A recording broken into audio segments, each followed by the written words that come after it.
being decentralized by itself is not good enough, in my opinion, right? We can't just be better than Coinbase because we're decentralized and they're centralized. Idealistically speaking, we should be better than them because we can trade faster. And today you can execute a trade from Bitcoin to Ethereum faster through THORChain than you can through Coinbase. Hello, everybody, and welcome into another spotlight from Coinage, the only community-owned, award-winning media DAO steered by our NFT holders and backed by the co-founder of Netflix. I'm the host of Coinage, Zach Guzman, coming to you live from our Brooklyn studios in New York City. Super excited to be kicking off our Crypto Project of the Year celebration, spotlighting the best projects in crypto as dictated by our very own NFT holders, and excited to be spotlighting two huge projects that have had huge years in the crypto space for you today, digging into them, exploring which ones are worthy of being deemed Coinage's Crypto Project of the Year, and excited to be opening up the vote, by the way. If you haven't filled out a bracket, you still can at coinage.media to win a quarter of an ETH by predicting who moves forward in our celebration of the top projects. And also excited to be bringing this coverage to you, thanks in part to our newest sponsor at BitGo, the strongest foundation in crypto, providing regulated custody financial services and core infrastructure for investors and builders alike. Today, we've got two huge projects that I don't really think need introductions, nor do their founders and builders, communities, neither. But we will spotlight both of them with a little bit of back and forth, and excited to welcome on with us today Ethereum Attestation Service co-founder Steve Dack, as well as THORChain's tech lead, Chad Barraford, on the space with us. If you're in the space, throw a like on the space, retweet the space, let people know that we are talking about these two projects today and exploring why I've been nominated by our community and NFT holders as Crypto's Projects of the Year. So congrats to you both, by the way, and thanks again for hopping on with us. Chad, you're a friend of the show. You've been on the show before. You're an NFT holder, so I don't know if that gives you an unfair advantage. Of course, we also have our ETH attestation fans, listening and tuning in. Megan Casper, one of our investors, a huge proponent of what Steve's been up to on the year. But maybe just to kick things off, Chad, for people who have never heard of THORChain before, why don't you give us a little lowdown on what you guys are all about? Well, thank you for having me on the show. I mean, obviously, it's always a pleasure to be here.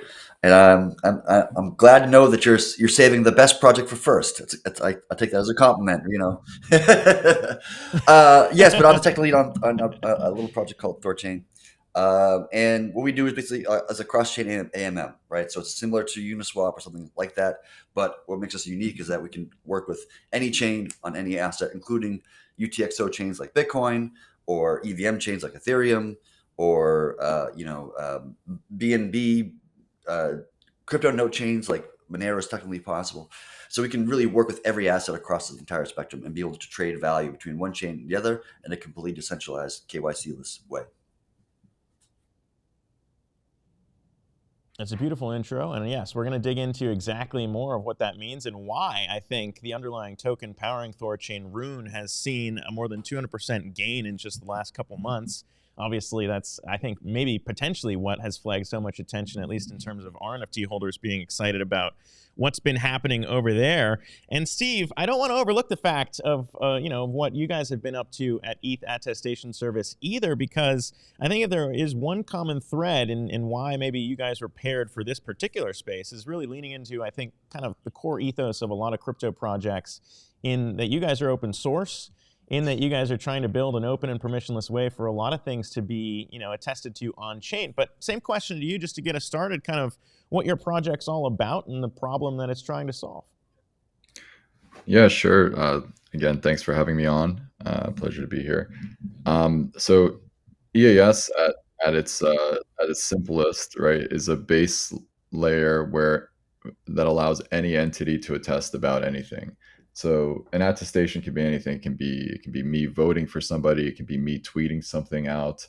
It can be, a government attesting to my driver's license. It can be anything. Probably better to go into the story later, because it's probably required in order to make sense of all this. Like, why is it valuable to have this decentralized base layer for entities to attest about anything? But it's what I believe one of the true solutions for decentralized identity, reputation, under collateralized loans, decentralized voting, decentralized real estate, and so much more.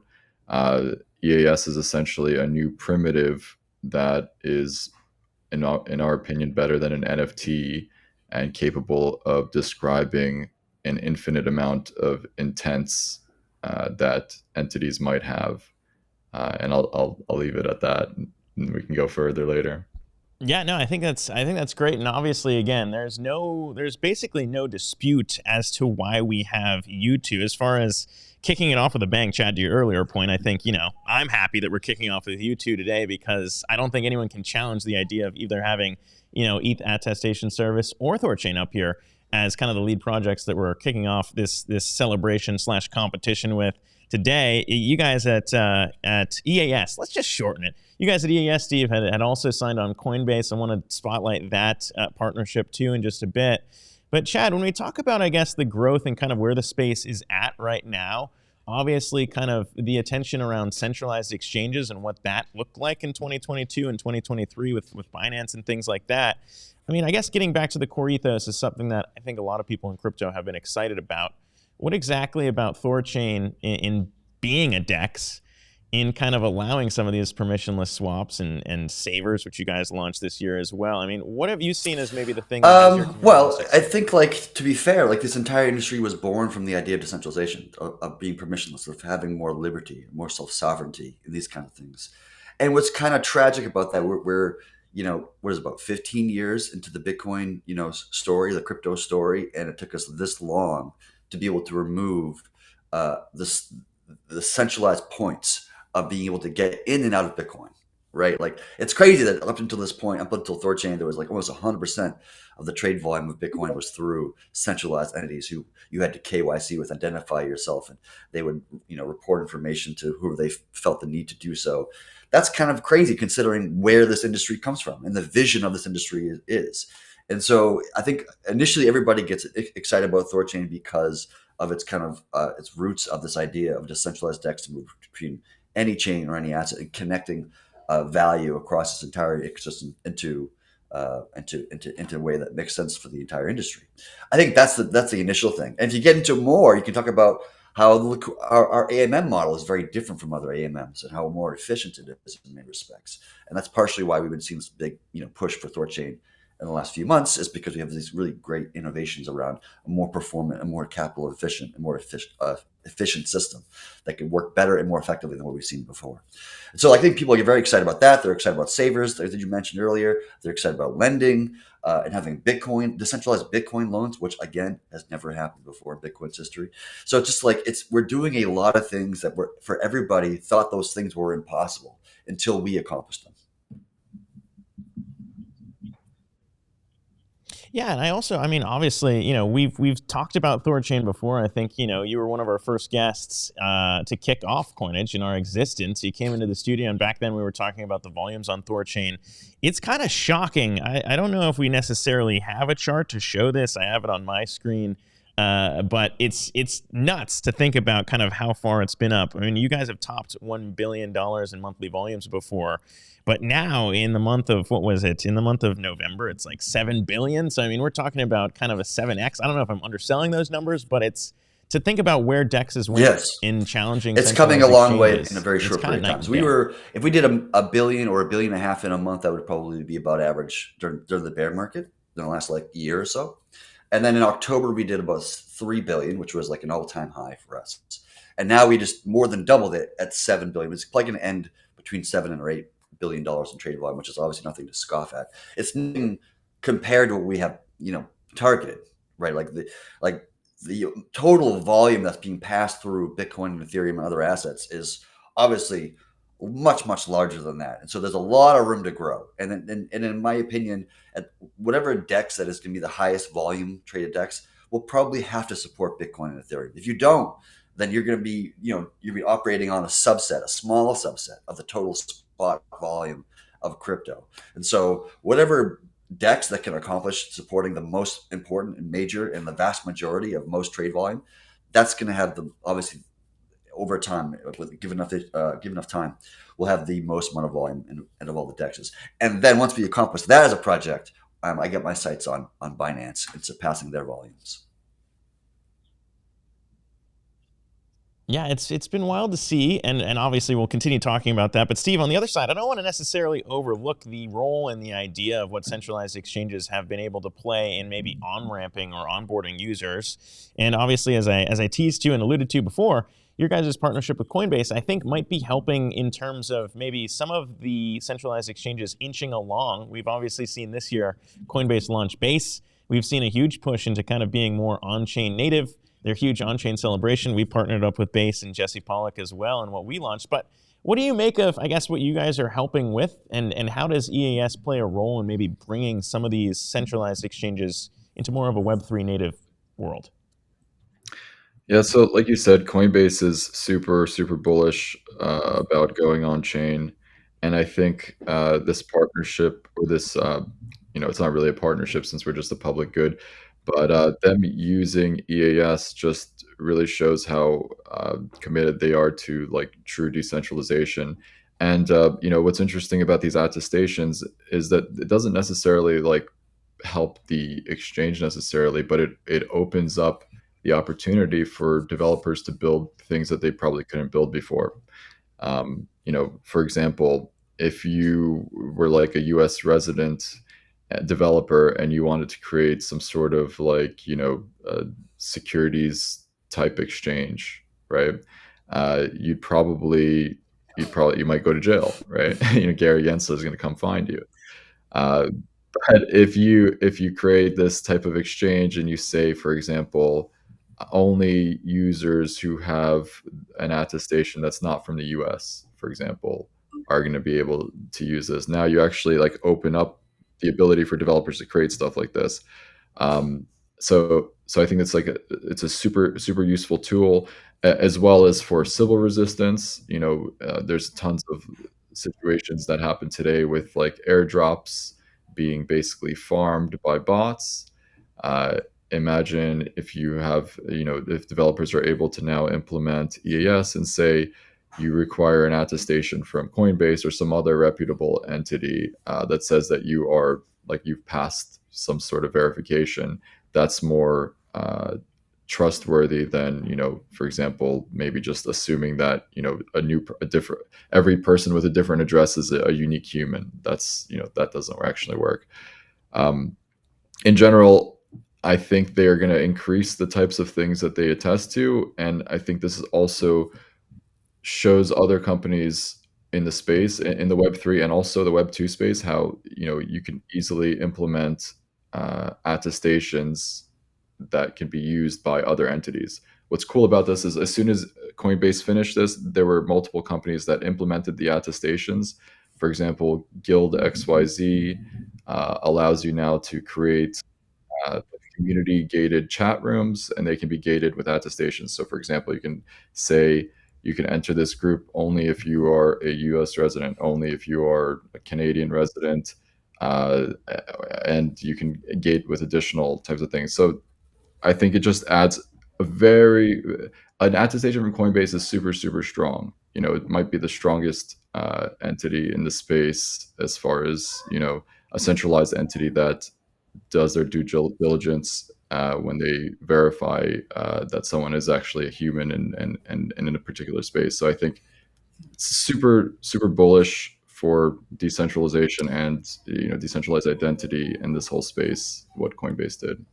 Yeah, I think it's an interesting question. And Chad, you and I think, have talked about this before in terms of how you do things natively on chain and still maybe address some of the concerns that exist out there in maintaining privacy, but also, I guess, making sure you're not running afoul of any bad things and kind of how that all works.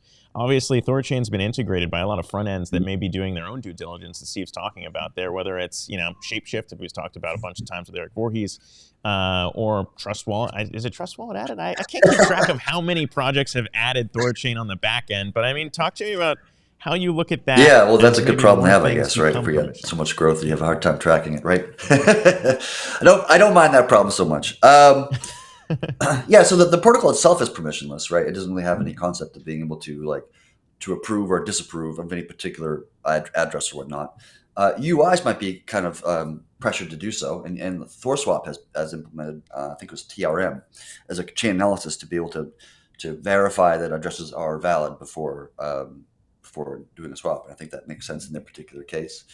But I mean, it's interesting. Like, how do you keep your privacy in this scenario as well? Like, if Coinbase, to go back to Stevens, if Coinbase is approving your address, right, that you're an American citizen, for example, you're going to join this chat room as an American citizen, how do you make sure that the address is actually separate from that, right? And maybe that can be accomplished through, XPub keys or some other methodology of cryptography. But like, that's something I think people should be thinking about when they do this kind of attestation stuff. Is like, how can I get to verify something without actually leaking information to the public, right? About what because otherwise I can go on there. My Bitcoin address is BCU1 XY, whatever the hell it's going to be. And people can look at my history. They can see all the transactions I've done. And that just becomes a leaking of information. And I think it'd be great if you could do that with, with a different way of using maybe zero knowledge proofs, for example, would be an effective way of doing that. I think that would be really something fascinating to watch. Yeah, just to bounce back, EAS itself, we don't presuppose what kind of data people will attest to. So, EAS allows for the ability to use zero knowledge proofs, Merkleized selective disclosure of data, and completely also off-chain attestations that are completely private and shared on a need-to-know basis. In this case, Coinbase decided that attesting to a particular address, an address saying that they are a verified Coinbase user, or even optionally that what country they are in, they felt that wasn't super privacy leaking. Especially also they allow up to, I think, 3 addresses at a time to get these attestations, and you can constantly switch them around. So this would allow you to create a random address, get this attestation there, and then use that for your securities trades or whatever you want to do, and then Yep. use a new address when you want to. Yep. I am curious about that too, Steve, because it does seem pretty early on in your guys', I guess, creation of how people might use EAS. Obviously, there's a huge set of how technology can be used, and I think that's awesome. It might be the most exciting part of covering crypto and Web3 is no one really knows where the technology might find its product market fit, and everyone's building in public, and we're seeing kind of all these things play out in real time, which is rare. But what have you seen maybe as the most, I guess, intense use cases for attestations thus far? And I know you're talking a lot about securities, but I mean, what have you seen in the early stages? So it's still early, but there are some interesting things. Like there are so Optimism, for example, is using EAS so Optimism. The Optimism layer 2 has integrated EAS into their OP stack. So actually EAS smart contracts exist in their actual, in their smart contract repo. Like, besides Optimism contracts, EAS is the only non-Optimism smart contracts built in. So they actually believe that EAS is a super important primitive to enable all sorts of things. And one thing that they use it for, so Optimism currently has their retroactive public goods funding round, and they are using EAS for attesting to projects. So first off, projects would attest to their application for retroactive public goods funding. Badge holders, who are the entities that are allowed to distribute funds for retroactive public goods funding, Optimism attests to the badge holders. Users attest to lists that they create of trusted projects and how they want to how they're willing to allocate their funds. Mm-hmm. There's a Icebreaker XYZ where they attest to trusting other entities. There's Gitcoin Passport, which was already kind of being used for civil resistance. They were completely off-chain. They use EAS to be able to bring your Gitcoin Passport scores on-chain. And there's it's still very early, right? And only now, it's only EAS only really went live in March of this year. That's what I And was going to so, say. I think it might yeah, be our newest. It might be our newest project featured in this crypto project of the year celebration. I think March of this year might be the most recent entrant in existence by far. And if you are just joining us, by the way, I just want to reset and kind of explain what exactly in the hell we are doing here at Coinage as a community-owned outlet, because this is the bracket. This is the launch. If you're watching the live video on X with us, Crypto Project of the Year is a community celebration. Our NFT holders are going to be able to choose and can vote in 2 minutes. I believe it actually goes live at coinage.media/vote for THORChain or ES, as we have them on the space today, exploring which project will be crown champion in this little in March Madness meets crypto, if you want to call it that. And of course, Steve, as we should highlight, while you guys are new, it doesn't make you any less impressive. And I think, our community members constantly ask is, how the hell are we judging these projects? How should we look at this? I don't know. I don't know what the rules are for this. It's just kind of throwing it out there and honestly highlighting what you guys have been able to do and learning a little bit more about what your guys' projects are all about. And to that end, Chad, I mean, when you look at these things, I don't want to only just highlight the positives. Obviously, we're all builders building in public. I don't know if there have been any stumbles to highlight as well in the past. There's less time for Steve to maybe highlight in his early iteration of EAS, but for you guys at THORChain, there are obviously learnings every day. I don't know if there are any huge ones to of course. spotlight for you guys and how THORChain's grown. We have our scars, right? As any good project will. Especially if you've been around for long. We've been building since 2019, so this is like we're kind of OG in the DeFi space, and so we definitely have been around for a long enough period of time to have our dark days in a sense. Well, we built in a bear market. We got through the bull, and we built again in the bear market. So that all kind of comes and goes, and that with that comes a lot of like strain and stress and exhaustion and all sorts of different things. But probably the darkest day, if I could say that, the darkest day we had was in the earlier days of our public beta, when we were just trying to like test out the code initially in the open market, and we had a couple exploits in those early days.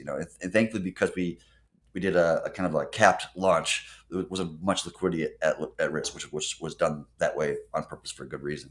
And so we had a couple exploits in those very, very early days all around the Ethereum blockchain. And of course, we patched those things that was years ago. But it also really helped us to understand, to reevaluate how we look at security, right? And how audits themselves are not inherently that effective. And we need to go much further beyond just like you're hiring an audit to happen and be done with it. We instead would build like our own security team, for example, and built automatic systems built into the blockchain itself to protect itself from all sorts of different attack vectors it may be. So that was probably the darkest time, right? And people were very upset about that, and reasonably so. Yeah. But that's right. The treasury covered any loss that any LPs had experienced. Everybody was made whole in the end of it. But that was a really dark and difficult time for sure.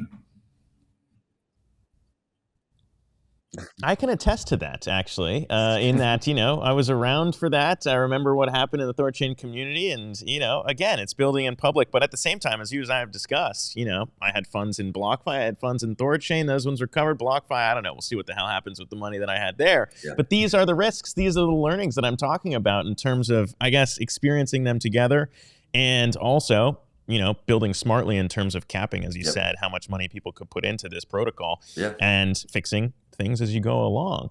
And Steve, like I said, I know obviously you guys have been around for less time, but as we've seen, I also want to highlight kind of the backgrounds here for people on your team too, because I should credit you, and I probably should have done this on the intro, as an early Ethereum builder, and carrying, I guess, what you've learned there now over to EAS as you're working on those things. So I know your project's only been around since March, but you personally have been around in the space for a very long time. So I'd even open it up to personal learnings for exactly where you see where EAS fits into the wider crypto ecosystem. So I actually, so I've been in the space since, actually blockchain space since 2011. I built some of the first Bitcoin wallets in 2013, and I was on the founding team of Ethereum in 2014. And at that time, we were all like super excited about how could we, decentralize more than just money, right? We were super excited, like using smart contracts. How can we decentralize, voting, reputation, identity, real estate, loans, etc. And 9 years later, we still don't have any real solutions for that. Mostly still just asset related stuff, maybe some governance tools now, and and ENS, but still, like, the dream is still there, but we haven't seen any real applications for this yet. And so super uh, interested in, like, just decentralized identity in general. Like, how can you solve it? Because without it, you know, you can't have all the cool things that we want, in Web3. And so, and I was looking at all the projects in the space related to identity and reputation, and all of them just seem to be like kind of like glorified KYC companies.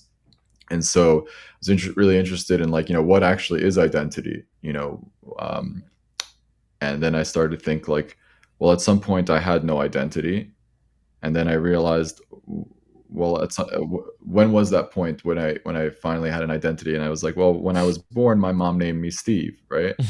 You, Yeah. you could say that she attested to my name, right? And then I went to school, and the teachers attested to my grades, and the kids in the class, they could have attested to whether or not they liked me, right? The government attested to my passport, my driver's license. University attests to your diploma. Your employer can attest to your employment, or if you're a good employee or not, right? And so I recognize, actually, you can actually represent identity and reputation as an aggregate of attestations about someone. And so if you want to be able to solve this big problem, what you really need to start with is a base layer where anybody can attest about anything, right? And it must be a public good, and it must be free, because anyone should be able to use it.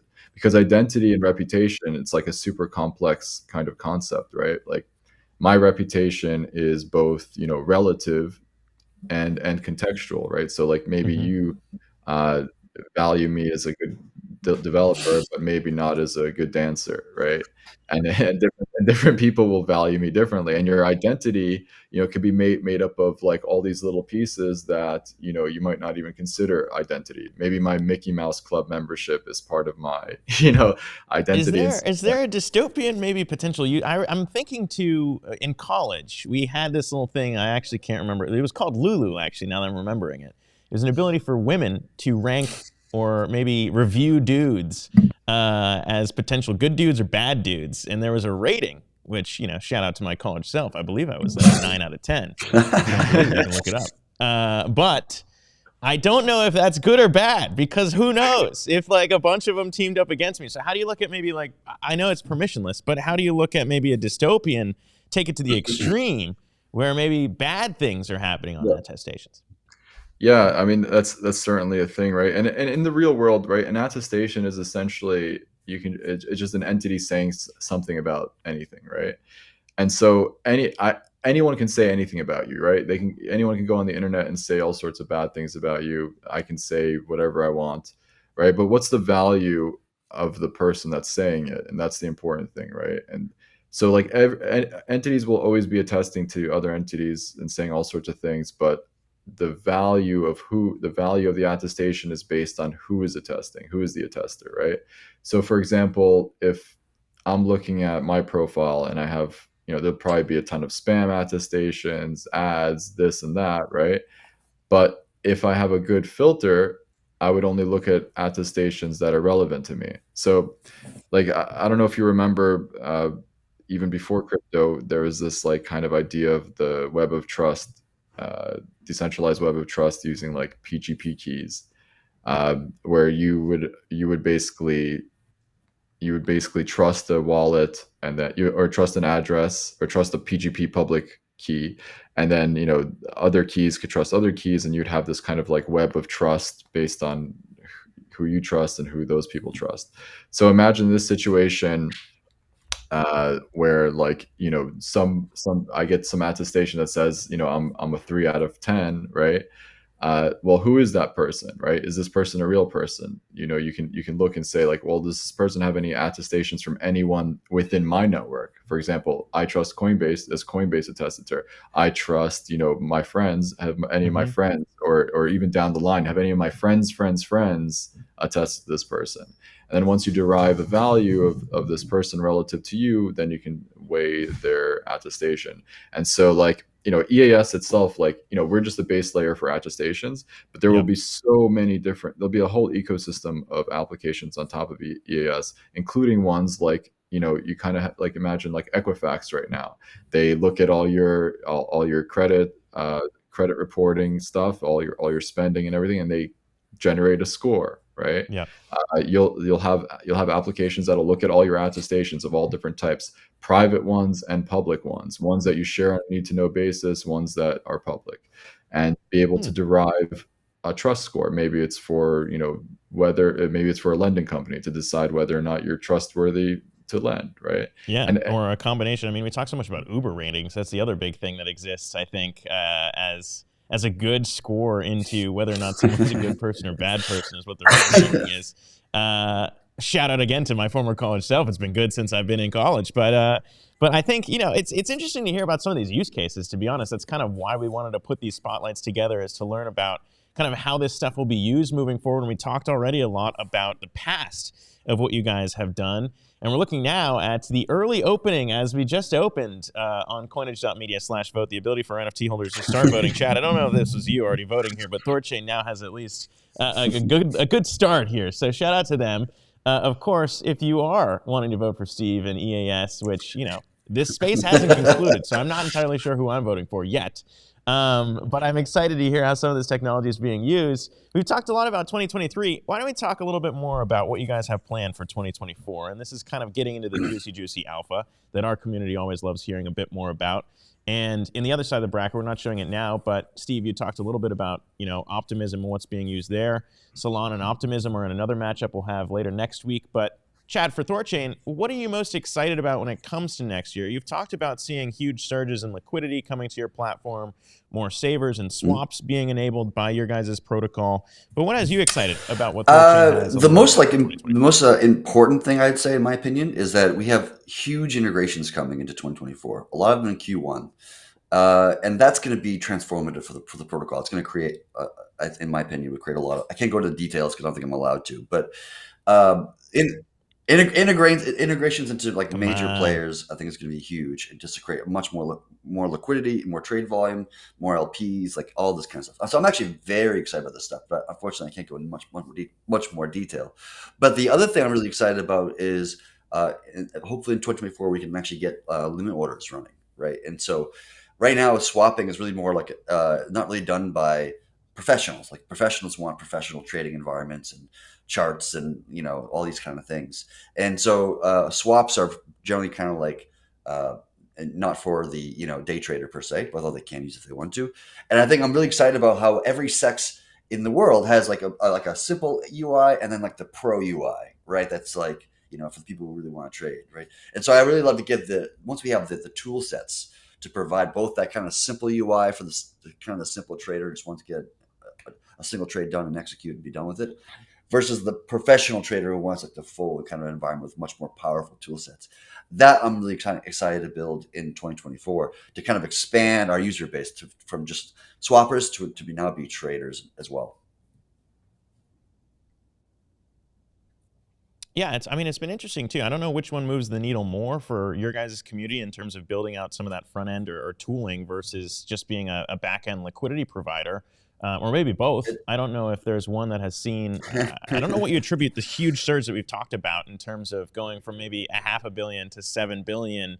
And whether or not that's tied to maybe the narrative of what's happening with centralized exchanges. But the biggest reason why we saw a huge change is that this new concept called what we call streaming swaps. And a streaming swap is able to execute a trade with such high capital efficiency that it can outperform every sex and every DEX in the industry today, which is pretty kind of a crazy statement. But to put a pin on it, a real world example, somebody had traded $6 million worth of Bitcoin into WBTC through THORChain. This is about 2 weeks ago.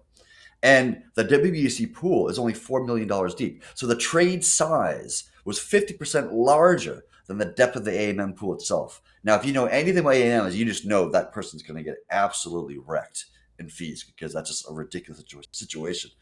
Normally would never happen. But on THORChain's case, because of the efficiency of streaming swaps, The guy executed that trade with only paying a 45 bips on that trade, which is competitive to sections and dexes around the world, even though the liquidity was like 50% smaller than it needed to be to even execute the trade itself. It's kind of crazy to think, but that it took time for the trade to execute, a few hours. I can't remember the exact number of hours it was, but like it took some time, but it still executed with such capital efficiency that you're able to make massive trades, 1 million, 5 million, 6 million in this particular case, and get amazing price execution even in that case, which is pretty amazing. And not going through any big intermediaries either, which I think is also something that, you know, is important to highlight there too. It's exciting to see, man. I don't want to undersell it. I mean, like, you know, when we're talking about leaning into what matters. It's funny because like we've always decentralized pushed the idea of exchanges. It's been decentralization because exciting it's a to very watch. important concept to us, obviously. But it's not being decentralized by itself is not good enough, in my opinion, right? We can't just be better than Coinbase because we're decentralized and they're centralized. Idealistically speaking, we should be better than because we can trade faster. And today you can execute a trade from Bitcoin to Ethereum faster through THORChain than you can through Coinbase, right? If you go through the UI and all that kind of stuff. And we want to make sure we can execute trades more efficiently and with a better price execution than what Coinbase can do. Like we want to make sure that in every attribute and every metric along that line that a decentralized exchange can outperform a centralized exchange in almost every attribute that you can think of. And that's part of the goal. All right, so big plans. Yeah, big plans for 2024 there from Chad, and so we've got that on the record here, just to put it out there for people to weigh. Steve, on the other side, I mean, when we talk about what you guys have planned, it's tough to top. I think, you know, working with Coinbase, and we talk so much about trust. You know, that's why we kind of built on Base for on-chain summer before with what we launched for our community. But for you guys, I mean, how do you see growth being implemented next year if you only got started in March of this year? What's on the docket? Yeah, I think a lot. I think the attestation based like identity narrative is has been growing so much this year, and I think 2014 or 2024 is gonna be insane. I think like you're gonna see more and more use cases where people are ingesting attestations that already exist, and a lot more entities attesting, as well as, which I think is the most interesting part, is we're going to see a lot of Web 2 companies that have never had a blockchain presence jump in and into using these technologies. If you look at like all of like the, you know, the top, you know, like big money companies, you know, your MasterCard, Visa, you know, KPMG, PwC, all these companies, they hire blockchain developers and blockchain people. They want to do something with crypto, but when their only option is like an NFT or a token, they might not be as willing to jump in. And you know, being able to use attestations for all sorts of even like non-financial things, like transparency, accountability, you know, just signing documents. There's so many use cases. We're starting to get a lot of attention from these kinds of companies, which is surprising because, you know, they're doing nothing in the blockchain space today, and but I think in 2024 you're going to start to see a bunch of companies that you wouldn't have expected to be using these blockchain technologies to start using them, because there are already so many. It's been years that these companies have been trying to jump in, but you know, creating an NFT, you know, might not make sense, you know, for like a big corporation. So I'm super excited. There's that. Also, we're going to start a fellowship program to try to help bring in developers and connect them with investors for attestation-based projects. And we're just going to be improving the developer experience, you know, in 2024 even more so. We just feel like this is just snowballing, and 2024 is going to be the biggest. Yeah, the narrative, I think that's an important piece to highlight, is that the narrative around decentralized identity. I think, you know, we spotlighted some of it. Everyone knows I hate Clear, the idea of having to pay to kind of go through security a little bit faster, and paying a private company to verify government, you know, documents. It's kind of weird, but people do it nonetheless. And so I think it is a narrative that hasn't been explored too much by mainstream coverage. And as a decentralized community-owned outlet here at Coinage, steered by our NFT holders, people throw in information to us all the time, tell us which projects to spotlight. And of course, also stick around for the benefits of holding the NFTs that we offer. I do want to offer you both maybe a potential chance to correct the record on anything that you've seen coverage-wise, or maybe people talking on Twitter about your projects, main things to correct that people get wrong about your respective projects, just so our community is aware of them. And Chad, maybe we can start with you because, again, there are risks maybe to be highlighted when we talk about decentralized exchanges or maybe the technology you guys are offering. I don't know. What would you say is the main thing to correct? Well, I think the biggest problem, I think, in that regard is that THORChain is very complex. It is not a simple little DEX. It has lots of layers of complexity that took lots of the design architecture from myself and other key people in the early days. And so it's very easy to not really comprehend how it even works because it's so many layers to understand. It's a lot more complicated than your average project by a landslide. So commonly when I have to correct people, it's just because they haven't read all the nuance or understand all the little nooks and crannies of the complexities of THORChain, which, to be fair, is not easy to understand, and it takes a considerable amount of time to really comprehend all those things. So I don't really blame anybody for that particular reason, just because I know how complicated it is. It took me years to develop and facilitate and fine tune, and it would take anybody a long time to understand those things. Yeah, no, it's true. I mean, it took me a long time. And, I'm getting paid to do this, so Yeah. so I understand why it might not be the case for everybody else. Steve, on your side, again, I don't know if there's anything to shout out when it comes to identity and kind of what you guys are trying to do with EAS, but I'm sure that there's a lot that maybe people get wrong in comparing to private permission systems versus what you guys are trying to do. Yeah, so I think there's a few misconceptions that maybe come up. One is like EAS is not an identity protocol, right? It's a base layer for any entity to attest about anything. It can be used for supply chain, content authenticity, all sorts of things that are not directly identity related. Also, attestations are not always public and on chain. They can be private. You can create attestations with zero knowledge proofs. We have. You can make attestations with full privacy. Yeah, so that's probably the main misconceptions probably. I think it's important to clean up, and I think it's still early on, so I'm sure there will be other misconceptions thrown your way sure. as more people pay attention to the narrative there, or maybe see this. Well, I wanted to ask. Chad, do you have something else you wanted to throw in? I feel like he's going to have a really interesting kind of read on it. And so you, Zach, you've covered WorldCoin, I think it's called, right? WorldCoin. You've covered a good amount, yes, and that kind of somewhat bleeds into the area of where Steve's kind of where Steve's kind of playing. And so I'd be very fascinated to understand, Steve, what is your viewpoint on WorldCoin versus attestation, and how do you think those two things play with each other, or they don't play with each other, or how do you see it?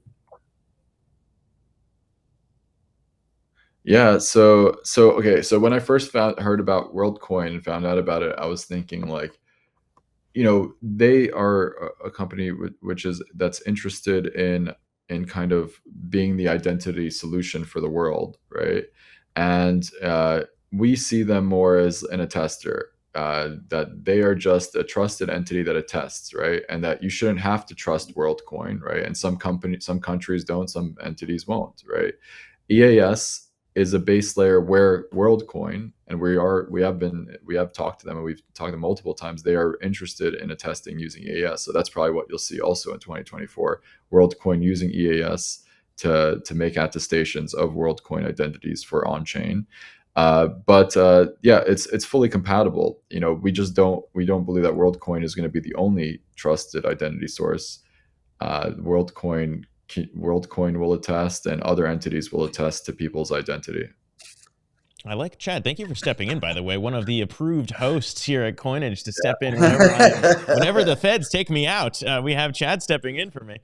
But no, I appreciate you guys coming. Again, this is kind of, it's an experiment of course, everything that we do at Coinage is a bit of an experiment as a decentralized media DAO steered by our NFT holders. But I think this has been fun. I appreciate you guys both coming on to talk about your projects. And of course, the voting's now open at coinage.media. If you haven't filled out a bracket, you can do so to win a quarter of an ETH. Today, I believe, is the last day we're letting people submit. If you don't have an NFT, you can scoop one up and join the community. But Steve, I appreciate you coming on and chatting about it. We haven't had you on. One of our other NFT holders, Megan Casper, has been shouting you guys out from the rooftops for what you guys are working on. I was excited to learn a little bit more. We'll, of course, learn a little bit more about both of these projects, well, whichever one moves on in the voting to highlight in future rounds as we seek to crown a champion in our Crypto Project of the Year celebration. Steve, thanks so much for coming on. Chad, thank you as always. And of course, to all of our listeners, thank you for tuning in with us. We have another showdown coming up later this afternoon with Arbitrum and Algorand in our next game. But thank you guys for coming on. This was fun. I think this was exciting to kick off. 100%. Thanks for having me. Awesome. Thank you guys so much. And thank you to everyone in the community. For myself here at Coinage, signing off from our Brooklyn studios in New York City for Chad Barraford and Steve Dack. Thank you guys so much for coming on. Appreciate you taking the time. Go vote, coinage.media.